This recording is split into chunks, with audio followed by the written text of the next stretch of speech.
ألون الدنيا بأجمل بسمة وأكون للخير العميم مثالا. Buat pertanyaan kalau banyak itu nggak kejawab semua, Anda minta maaf atau Anda nggak mampu menjawabnya, biarlah nanti kita akan coba menyampaikan kajian pertanyaan-pertanyaan ini kita jawab dalam acara Langsam Pagi sama Ustaz Subhan di Al-Azifi Channel. Artinya di Al-Azifi Channel ini ada kegiatan setiap pagi itu namanya Langsam Pagi.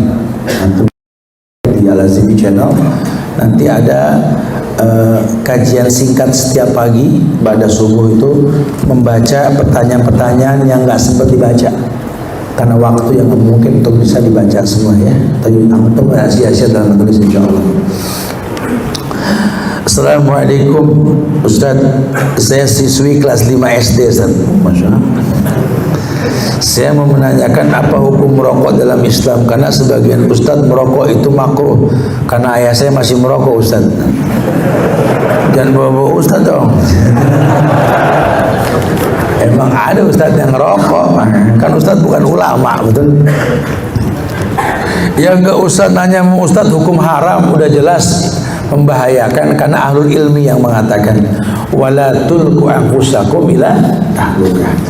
Memang nggak disebut nama rokok, tapi ayat mengatakan jangan masukkan diri pada sesuatu yang berbahaya. Bahaya rokok, siapa yang bilang? Dokter. Nggak ada dokter bilang nggak bahaya. Sampai berani nulis peringatan pemerintah rokok membunuhmu, masih diisep juga tuh orang gitu tuh. Makanya saya bilang ya corona mah encer gitu.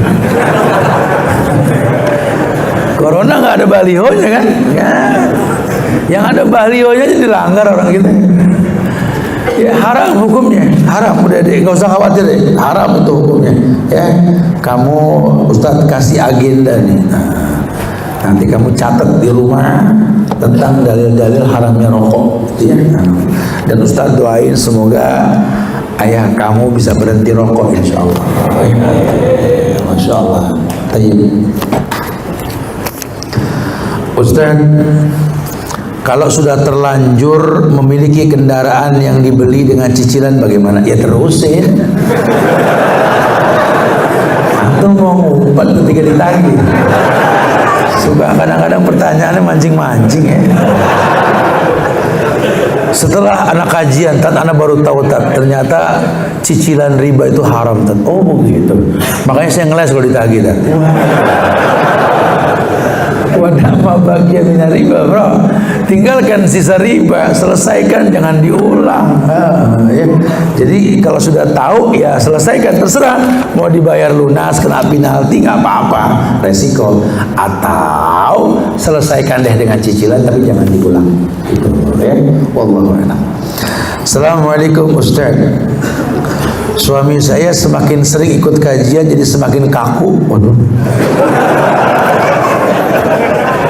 Dia makan pepes behel kali ini. Kaku. Dia sering marah, perasaan kita nggak ada kaku-kakunya kajian di Al-Falah ya. Kenapa kaku nih orang? Dia sering marah sama saya karena hal-hal sepele. Tapi giliran dia yang salah, dia nggak mau disalahin. Karena suami katanya nggak boleh dikritik. Waduh. Ke orang tua saya juga tidak segan mengkritik dengan bahasa yang kurang sopan karena orang tua saya belum mengikuti sunnah. Bagaimana saya harus menegurnya Ustaz? Ya tegurlah dengan bahasa yang baik ya. Jangankan suami ibu, Fir'aun aja suruh diomongin baik-baik. Idhaba ila Fir'aun innahu tagha faqula lahu qawlan layyinan. Pergi kamu Musa, Harun ke Fir'aun. Ajak ngomong, dia melampaui batas dengan bahasa yang baik. Qaulan layyinan. Fir'aun, kira-kira suami ibu sama Fir'aun galakan mana kira-kira? Begitu bahasanya. Harus lembut. Harus lembut ya. Mudah-mudahan Allah kasih hidayah ya. Dan dalam berdakwah jangan merasa kita yang bisa mendatangkan hidayah. Yang mendatangkan hidayah itu Allah. Jadi Ustaz nggak usah ngomel-ngomel kalau kajian. kesel sama jamaah. Lah ngapain ngajar kalau gitu kan? PR kita ini untuk menenangkan mereka. Karena yang mendatangkan hidayah itu Allah. Oh, saya kalau di kajian nggak ngomel-ngomel, nggak pada paham, siapa ente? Yang ngasih paham tuh Allah. Yang ngasih paham tuh Allah. Ada yang perlu kita pahami, adab dan etika ketika kita menyampaikan. Bikin dia tenang, bikin dia bersungguh-sungguh. Allah yang mengatakan, kalau udah ulaika lahumul amnu wa hum muhtadun, betul? Orang tenang dapat hidayah. Jahadu fina lanahdiyanahum subulana. Orang yang sungguh-sungguh dapat hidayah. Ini kan hukum sebab akibat. Jangan bikin orang nggak tenang. Karena kalau kita yang ngomel-ngomel, yang dengerin tegang, kayaknya paham, ditanya godek semua. Nah, ada yang salah nih. Ya, sampein baik-baik deh, Bu. Semoga Allah kasih hidayah buat suami ibu, insyaallah ya.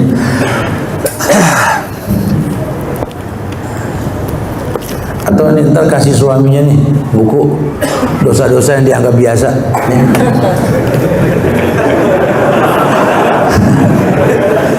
Dikali agak lembutan dikit ya. Bagaimana hukumnya jika seorang wanita tidak ada rasa malu dalam dirinya, mengikuti kebiasaan kafir seperti zaman sekarang selfie dan main TikTok? TikTok permain TikTok. Apakah suami boleh membiarkan istri seperti ini? Apakah suami yang membiarkan istri seperti ini dayus? Oh iya. Kalau istrinya selfie buat dipajang, kemudian istrinya ini apa sih TikTok apa sih? Oh, nyanyi nyumpain orang kafir gitu ya. Ya kan itu kan nggak boleh ya. Maka ya suami ngingetin. Lah istri mah bikin dosa, bapak yang nanggung, enak aja. Bapak ngelihat di dompet bini aja ada ATM riba, dia mah nggak dilanat, bapak yang dilanat. Jangan main-main, Pak. Buat apa nikah kalau nggak siap nanggung dosa? Ya ini dayus. Tapi kalau dia selfie, ya kalau dia selfie ngirim buat bapak mah boleh-boleh aja. Beb, lihat beb, gitu ya. Beb, ay. Kan orang kalau lagi demenan pelok kadang-kadang. Saya paling enak kalau orang begitu, ay, beb, di rumah berantem. Udah panggil nama, babeb, ay, yang namanya Ahmad ya Habibi, Ahmad kekasihku. Oh. Ini beb mat. Sampai susah. Udah deh, jangan terlalu gitu-gitu banget, biasa-biasa aja deh, jadi enak dilihatnya. Assalamualaikum Ustaz. Ayah saya berprofesi sebagai guru piano. Ya Allah. Lalu bagaimana hukumnya terhadap saya atas segala pemberiannya kali ya? Ya kalau kamu tahu kondisinya kayak begitu, kamu harusnya menghindari nafkah dari uang yang haram. Tapi kalian belum sanggup, ya ide Allah Maha Pengampun karena dalam kondisi darurat, ya, sebatas keperluan. Tapi kalau begitu pemicu buat Anda sukses. Ayo berusaha, biarin kecil kepala teri ketimbang gede ekor kakap. Ya, punya harga diri. Nah, mudah-mudahan nanti Anda yang bisa ngasih nafkah ke ayah Anda, dan ayah Anda nggak lagi kerja jadi pengajar piano nantinya. Ya. Atau beli pianonya, jual berapa nih ya? Gitu ya. Supaya dia nggak punya piano lagi gitu. Bagaimana solusi bila kami sekeluarga menginap di sana? Apakah harus bawa makanan sendiri? Ya mungkin nggak sekaku itu kali ya. Wallahu a'lam bishawab. Intinya sih, kalau memang kita mau bertendang ke rumah orang tua, nggak ada salahnya kalau kita menyiapkan makanan buat mereka. Ya, jadi jangan terus jadi kakunya, nggak mau makan makanan di rumah orang tua. Disiasati aja lah, disiasati ya. Karena kan menyakiti hati mereka juga salah nantinya. Nah, biasakan kalau kita datang ke rumah orang tua itu jangan minta dimasakin secara gratis. Biasakan ngasih ke orang tua supaya dia senang dengan kedatangan kita. Ini udah datang nggak bawa apa-apa, minta dimasakin bilang haram lagi. Akhirnya nggak ada hari libur buat kalian nanti. Tadi Ustadz bilang Muslim harus bergaul. Saya benar dari seorang ustadz bahwa banyak bergaul membuat hati keras. Nggak ada, banyak ketawa. Suka salah nerjemahin ente. Ini netizen nih, kalau di sosmed yang suka bikin rusuh nih ya. Suka dengernya apa, nulisnya apa kadang-kadang. Hati-hati ya. Nanti Anda dirugikan kalau begitu ya. Makanya ini Anda kasih agenda, besok-besok nyatet ya, jangan ngira-ngira ya. Bergaul ngerasin hati, banyak ketawa ngerasin hati. Kalau bergaul perbanyak teman, teman yang baik perbanyak, yang bakal bertemu di surga. Nggak ada bergaul ngerasin hati. Kalau ente nggak bisa gaul, di sini kita aja di sanat gaul. Betul?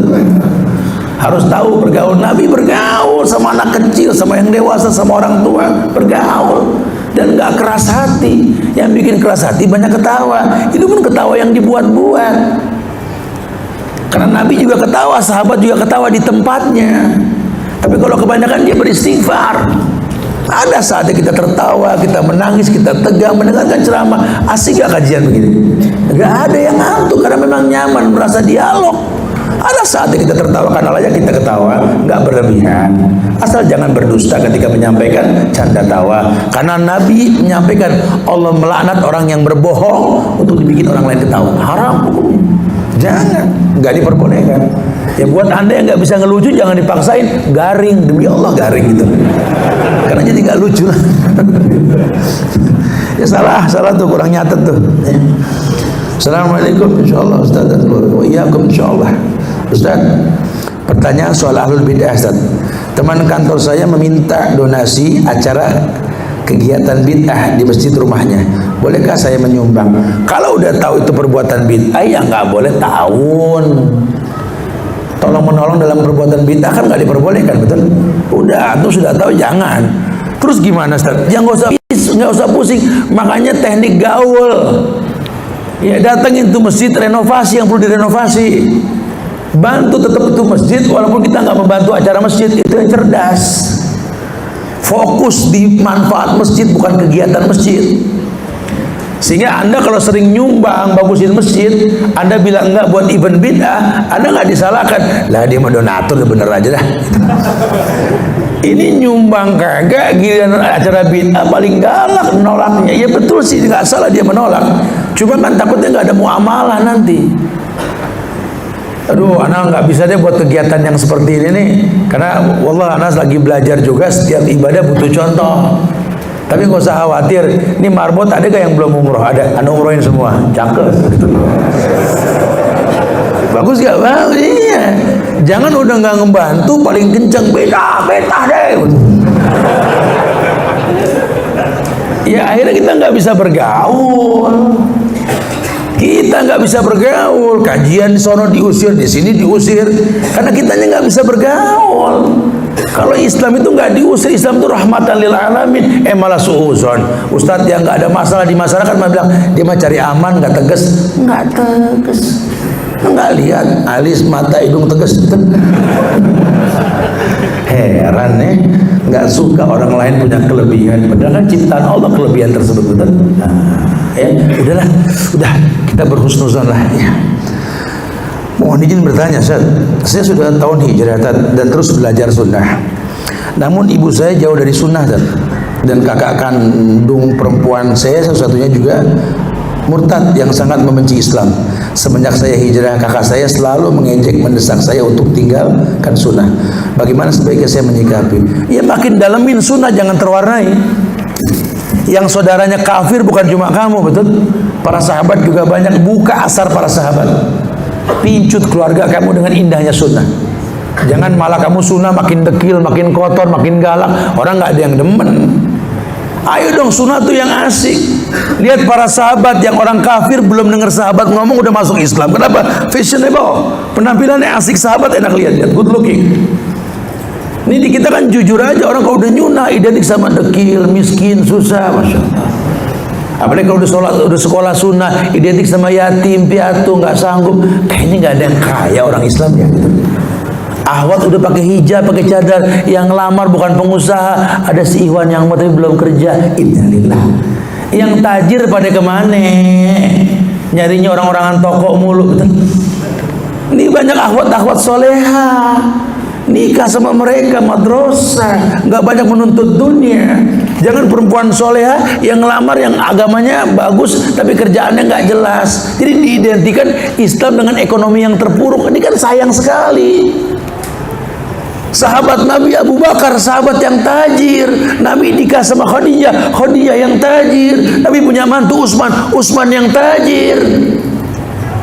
Banyak sahabat yang menaklukkan dunia karena mereka tahu jihad yang utama dengan harta. Jangan identikan Islam dengan dekil, miskin, kemudian gagal. Jangan. Punya izzah dong gitu loh. Jangan dikit-dikit donasi, minta bantuan. Ya sesekali boleh donasi karena masyarakat minta berdonasi. Tapi jangan selalu dikaitkan dengan donasi. Masjid harus punya usaha, yayasan punya usaha, ustadz kerja, jangan jual agama. Jadi kita punya izzah gitu loh. Punya harga diri, bisa, bukan enggak. Ini Indonesia bro, Masya Allah. Nanam singkong kebalik masih numbuh, kok susah betul. Ini Indonesia.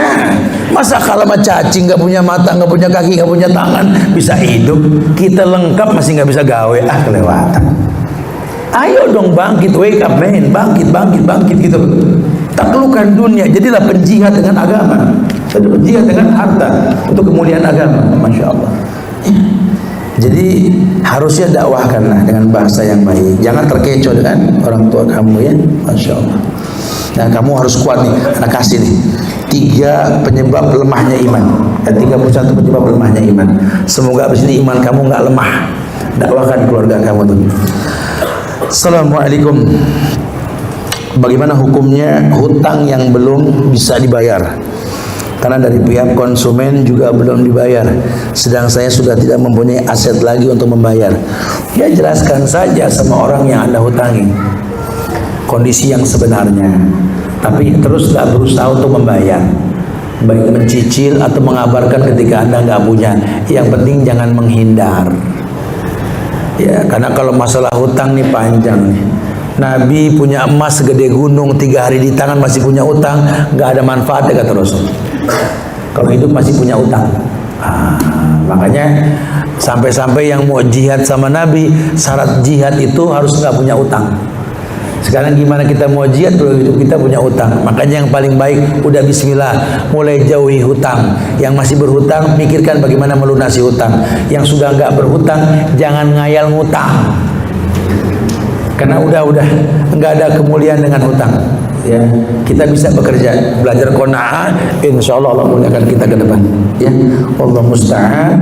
Mungkin ini bisa saya sampaikan, nggak bisa semua dibaca, tapi insya Allah akan kita baca di kegiatan langsam pagi. Ya, insya Allah bisa dilihat nanti di Al-Azimi Channel. Ya, tapi semoga manfaat yang disampaikan. Minta maaf pada kekurangan, kesempurnaan hanya milik Allah. Ini pas. Semua yang nanya ini di depan yang saya bacakan tadi, tolong panitia kasih hadiahnya. Bisa ada hadiah lengkap sudah bilangannya. Semoga manfaat. Minta maaf kalau ada kekurangan, kesempurnaan hanya milik Allah. Jaga ukhuwah di antara kita ya. Jangan bosan saling mendoakan, udah gak usah saling mencibir di antara kita. Gak usah saling menjelek-jelekan ya. Anda boleh belajar di mana saja. Tapi setelah saya belajar, jangan jadi hakim buat agama orang lain. Kalau melihat kekurangan orang, doakan, arahkan, nasihatkan, itu paling baik buat kita. Walau kita berbeda mazhab, kita berbeda ormas, jangan sampai nggak mengucap salam di antara kita. Ya, absus salam bainana wa bainakum. Doakan diri kita, doakan keluarga kita, doakan nih masjid kita tercinta Al-Falah, semoga Allah berikan kemuliaan pada masjid ini insyaallah.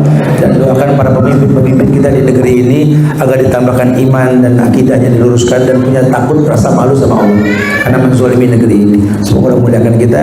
Kita tutup kafaratul majlis. Subhanakallahumma bihamdika asyhadu an la ilaha illa anta astaghfiruka wa atubu ilaik. Assalamualaikum warahmatullahi wabarakatuh.